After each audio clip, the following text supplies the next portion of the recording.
តោះមានសួរបងប្អូនទាំងអស់គ្នាឥឡូវនេះមកមើលអំពូលសូឡាទាំងអស់គ្នាដើម្បីទិញអំពូលសូឡាយើងត្រូវមើលចំនួនថ្មមកនៅក្នុងអំពូលហ្នឹងតើគេប្រើថ្មប្រមាណគ្រាប់ប្រមាណពែឲ្យដឹងច្បាស់ចាំទិញដោយសារយើងឃើញតាមអំពូលដូចគ្នាអញ្ចឹងពលឺអត់ដូចគ្នាទេណាពលឺវាអាចយើងគេអាចសិតបាននេះថាបើថ្ម10អំពែផ្សេងថ្ម20អំពែផ្សេងថ្ម30ផ្សេងថ្ម40អំពែផ្សេងក្នុងអំពូលតែមួយហ្នឹងគេអាចសិតពលឺបាន12ម៉ោងដូចគ្នាចឹងវាអាស្រ័យទៅលើថ្មធំហើយនឹងផ្ទាំងនេះធំផ្ទាំងសូឡាគឺពលឺវានឹងបានខ្លាំងហើយបើសិនជាវាទូចជាងនឹងបន្តិចទៀតផ្ទាំងសូឡាកាន់តែទូចពលឺកាន់តែថយចុះតែពលឺ12ម៉ោងដូចគ្នាគេថាពលឺតិចនឹងខ្លាំងអត់ដូចគ្នាទេផ្ទាំងកាន់តែទូចពលឺកាន់តែតិចថ្មកាន់តែទូចពលឺកាន់តែតិចដែរអំពូលដូចគ្នាក៏ដោយ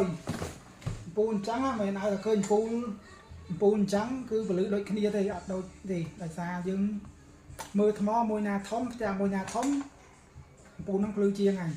អញ្ចឹងយើងសួរថាធ្វើម៉េចដឹងអំពូលភ្លឺខ្លាំងអំពូលដែលមានផ្ទាំងធំហើយនឹងថ្មធំគឺអំពូលដែលភ្លឺខ្លាំងអត់ចាំបាច់សួរអ្នកលក់ឯងព្រោះអ្នកលក់ជាទូទៅមិនដែលឃើញអ្នកលក់ណាថាអំពូលអត់ភ្លឺផងហើយលក់អញ្ចឹងយើងត្រូវចេះមើលខ្លួនយើងទៅបានយើងទិញបានអំពូលភ្លឺខ្លាំងបើសួរអ្នកលក់ថាមួយណាភ្លឺខ្លាំង